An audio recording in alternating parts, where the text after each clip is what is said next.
Hello everybody, welcome back to another video. I'm hoping you guys are all having a fantastic day. So as you can tell by the title of this video, it is again going to be an update on the storm that is going to be occurring across the United States. It was already brought some thunderstorms across the northern Minnesota area yesterday, and today the impacts will spread across a broader area, so definitely worthy to talk about. I do realize that my last 3 videos were about the storm, so there will be some change to this channel after this video. This is the last video probably on this storm, maybe another one tomorrow, but most likely this is going to be the last one. So I do apologize if it seems a bit repetitive, but I do try updating you guys on the most important weather news of the day, if you will, and this is definitely the more important one. By the way, if you guys would like to subscribe, consider doing so. We're a weather community here. We do all sorts of fun stuff with the weather. I'm a hobbyist, not a meteorologist, so for all official forecasts, direct yourself to the National Weather Service, NOAA, or the National Hurricane Center. But so consider subscribing if you guys would like to just have some fun or get a little bit additional info on the forecasts. And if you were a returning viewer, you could like the video. That would be awesome. Notice I'm right now actually on the GFS 2-meter temperature anomaly, and what I'm showing you right here is actually 384 hours out. So yeah, very, very far out. But the European and GFS are actually both indicating a bit of a cool-off, possibly with different times, but they're both indicating a cool-off within the forecast region, the forecast time. So I think the next video will be about that, and it'll be a bit different. And I know the storm video is repetitive, but it seems like it's the most important thing to talk about right now.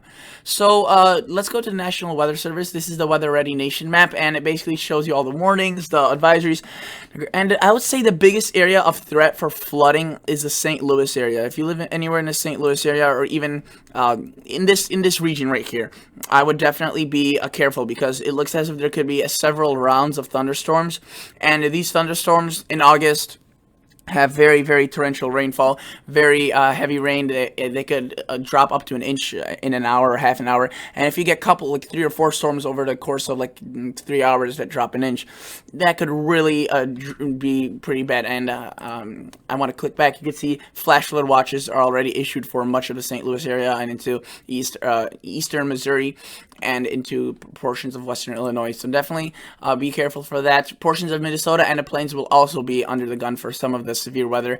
I wanted to take a look at the Storm Prediction Center. I'll show you what the models are showing, but at this point, this is the more important website. So if you're wondering what do you have to type in to look at this, this is just spc.noaa.gov, and you could just type in Storm Prediction Center and it'll lead you to this website, and you can see that an enhanced risk of severe thunderstorms is forecast today or tonight, and enhanced risk is pretty high up there. It's not the highest level, but it definitely deserves its respect. It's something that thankfully today it's only a small region. Notice that it's only across portions of Nebraska and into South Dakota, but it could definitely still, the impacts of an enhanced risk, if you will, could still be outside of this territory. And basically, just because this is a small enhanced territory doesn't mean that the thunderstorms won't be severe outside of that enhanced risk. They have a slight risk here and marginal risk. So yeah, the chances decrease as you go out. Doesn't mean that they won't occur, obviously. That's pretty self-explanatory. This is the brief rundown. Severe thunderstorms with the risk for large hail, severe wind gusts, and rain as well, but they don't really mention it here, are most likely to initially develop across portions of western and central Nebraska, so really right around here where they have that enhanced, during the late afternoon and evening. So right around when I'm uploading this video, things are really going to start ramping up, and activity may evolve into a severe wind-producing mesoscale cluster, which that's what it means, mesoscale severe cluster, and northeastward across southern to eastern South Dakota into southwest Minnesota. And for tomorrow, for Sunday, there's a slight risk, and it's further to the east, and it's a much larger area. They may issue an enhanced for tomorrow. That's a little bit too early to tell at this point. Probably in the evening hours today, they'll decide on that. Depending on how today's event progresses, if it outdoes itself, it overproduces, then they have a chance of updating this to an enhanced. Given it's from the same storm system, it's stemming from the same storm system, which is to the north in Canada. I want to look at the HER model. Now, again, I was showing you the GFS for the very longest time in the European, because it was farther out. Remember, a couple days ago, I was talking about these thunderstorms. But right now, I want to look at some of these high-resolution models, which show us a more precise area of where this will occur, and it goes out only to 36 hours, which won't be the whole event, as this will be kind of a prolonged system, but it gives us a good look. So let's take a look. Right now we do have a few clusters across western Minnesota and northern Minnesota and into portions of Michigan. Really, Michigan, UP Michigan, seeing some scattered showers, maybe some thunder showers, really nothing to worry about. It's really out here in the west where things get pretty bad. So let's look at this. So you can see that the clusters that are now I guess already up and running, if you will continue to kind of decrease and really dissipate across portions of Minnesota. But again, don't let your guard down, as you can see it kind of spreads out into these thin showers, and each one of those could pack its own little punch. This is where things get interesting. So notice we start seeing a lot of single cell, I guess, thunderstorms appearing, and these usually have a bigger chance of becoming into a supercell. And the supercell is often associated with a tornado. Supercell doesn't always turn into a tornado. It could have large hail, but really that's not the worry here, the tornadoes. It's again the large hail and the strong winds, and you can see that as this goes on through the night, we get these clusters, and that's what the Storm Prediction Center mentioned with the MCS abbreviation, mesoscale cluster. And notice that we could be looking at this pretty nice organization of showers and thunderstorms. If you get under one of these things, it could drop a lot of precipitation. You can see that occurs right there. Let's take a look at the St. Louis area. Look at this. They see the development. They're already seeing some development. It kind of really stays moderate. It doesn't really develop or dissipate for the next few hours, but then within the next 4 to 5 hours from now, it really starts kicking it into high gear. We start seeing thunderstorms over the same area, and as soon as that thing passes, we see more develop and more. So the amount of rain that could happen from these systems, from just a few thunderstorms, could be very significant and lead to very significant flooding. So I would be especially careful over these areas, because it looks as if it's pretty high confidence, especially with the flash flood watch issued from the National Weather Service, that we could be looking at some heavy rain right there. Anywhere else, the rain is going to be bad, right, with a thunderstorm, but doesn't look to train. It doesn't look to be a repeated event like it's going to be around the St. Louis area. Notice we see this kind of develop into a more of a linear structure that kind of indicates some winds, but that dissipates. But then tomorrow during the daytime, this isn't even the evening, this is this is 12, 1, 2 o'clock, we start seeing more storms across Iowa and in the Minneapolis area, and we see this line of thunderstorms across North Dakota and northern Minnesota around the Fargo, Grand Forks area develop a line, and this could also be strong winds and hail.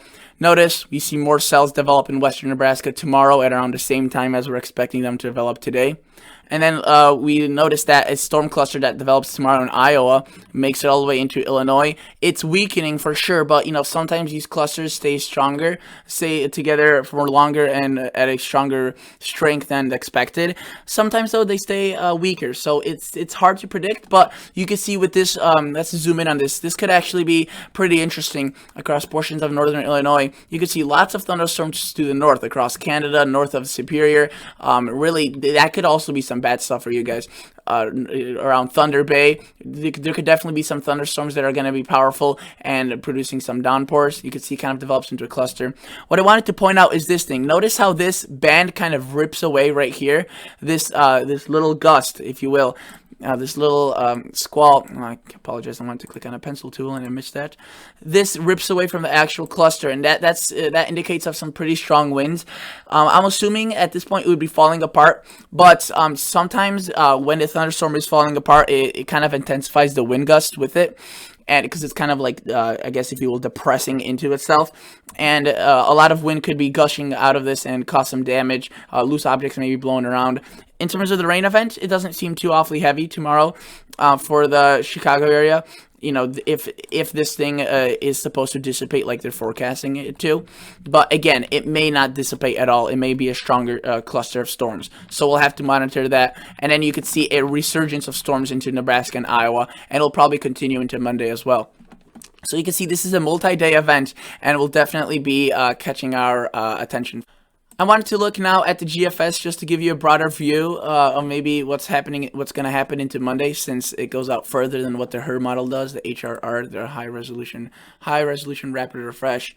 And I wanted to, take this to hour 6. Notice this is where we get that cluster across the Midwest. We get that cluster across St. Louis. Then we see that resurgence across Iowa. And you can see Monday is also pretty active. We definitely have to keep an eye on for portions of Kansas City, Wichita, those cities in Kansas. Into portions of western Illinois as well. So, and it's all brought by this big storm, and its cold front kind of gets stretched out. That's why when it moves into the northeast, it's weaker. But again, showers and thunderstorms are still going to be possible Wednesday and Thursday. Just probably not as severe, but again, it doesn't take a severe thunderstorm to cause damage. That's probably the most important thing to say. And you can see that pattern remains very active, very active. Lots of showers later on in the week as well.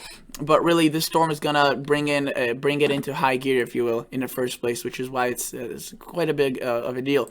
North America, let's look at the North American continent. I want to show you the storm since the U.S. view kind of cuts it off. You can see that this storm is spinning up here this whole time, and it's kind of like the cold front from the system that really delivers a lot of these showers kind of puts them into the high gear. And you can see that after a while it really kind of transitions into a different separate system across the northeast, and this system's almost completely gone. I want to show you one little cool thing here. If we look in a longer range, we can notice that we start seeing more and more of these blue colors, which is indicative of a below 32-degree temperatures, and we start seeing snow across the high latitudes. Again, this is extremely far to the north. Very far to the north. This is the poles, right? But it's already starting to get to the time frame where we could start seeing some cooler temperatures into the U.S. Not frost, no freezes yet, but again, I think it's going to be a rather warm fall, but it doesn't mean that a few little blasts of air could occur. So thank you guys so much for watching. That's it for today's video. Hopefully you guys enjoyed. Hopefully you learned something new. Consider subscribing, consider liking, and stay tuned to the National Weather Service and keep up with the radar and advisories and warnings and watches that will be issued. So see you guys in the next episode. See ya. Bye.